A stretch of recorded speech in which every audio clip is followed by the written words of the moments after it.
Hi, that Smile Doc is back with your mouthwash encyclopedia dental dose. তাহলে আমরা continue করি আগের দিন যেখানে ছেড়েছিলাম। যেমন ক্যাভিটি রোধ করতে আমাদের দরকার হচ্ছে অ্যান্টি ক্যাভিটি বা caries protective mouthwash.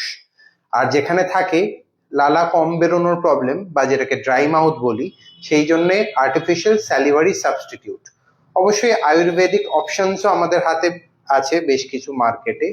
And at the end of the day যদি খুব quick and easy homemade solution চাই, তাহলে উষ্ণ গরম জলে 1 চিমটে লবণ দিয়ে দিনে 2 বার কুলকুচি করাটা আরামসে যেতে পারে। আমাদের জন্য কোন মাউথওয়াশ এফেক্টিভ এইটা জানাটা খুব দরকার, কিন্তু নিজে ডায়াগনোজ করাটা এটা সবসময় পসিবল হয় না। তাই নিজে লোকাল ডেন্টিস্টকে অবশ্যই যোগাযোগ করবেন। আর এটা মনে রাখবেন যে মাউথওয়াশ কিন্তু is just a help or support other than brushing, not a substitute.